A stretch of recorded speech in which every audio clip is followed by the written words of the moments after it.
Papa Ndiaye noo def yaa ngi ci jàmm call naa la woo naa la léegi call naa la obviously jëluloo message naa la xam naa ne gis nga ko because yaa ngi woon online ok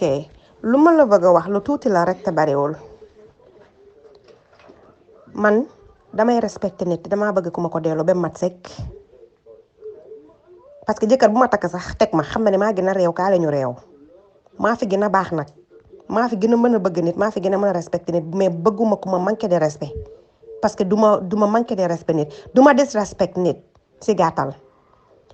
li nga toog di ko wax ak Omar si télé bi Omar naan la guddi Pikine lay deelu muy gellam boobu xaw ma yeesaloo xaw ma rakku xadiloo bi xam nga yow xamuloo ne man xam naa ko te Omar xam na ne man xam naa ne kooku gellam la woon nga ànd ceeg Omar naan ko def ci code te yow yaa Omar yéen a ànd dem liggéeyi xam naa lépp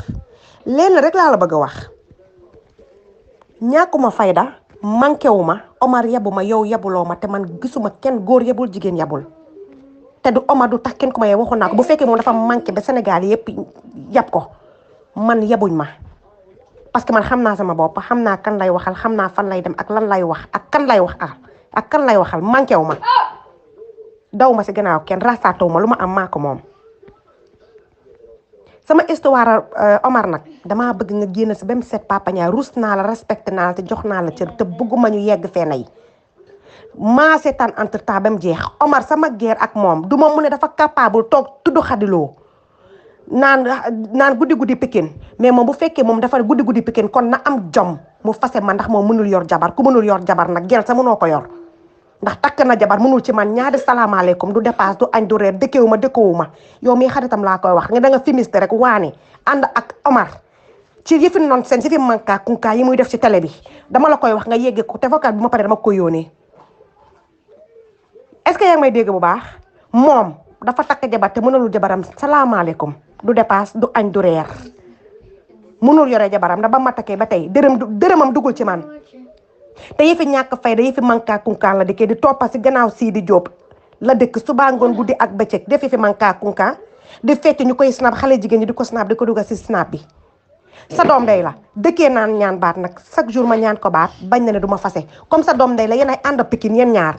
si kër yee saloo xaw ma si kër rakku xadiloo bi bu fekkee ne nag bëgg nga ko nekk ko na ma fase te dafa bëgg mu ñaaw comme dafa toog si télé bi di gaaral dinaa ko ñaawal dinaa ko saltel ba mu salte moom la Sénégal Ndiaye xamul woon dinaa ko leeral ba mu leer mais dama la ne yow bu Omar toogee di gaaral damaa bëgg nga neutre si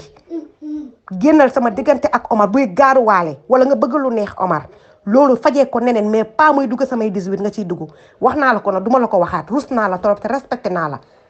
ba nga woowee keroog di wax ci Omar dama wax ak yow ci njekk ak teraanga man Omar du sama far sama jëkkër la est-ce que yaa ngi may dégg bu baax bu fekkee dafa am fooy far wala fooy farfarlu da ngay xaar ba takk jabar Papa Ndiaye rus naa la nag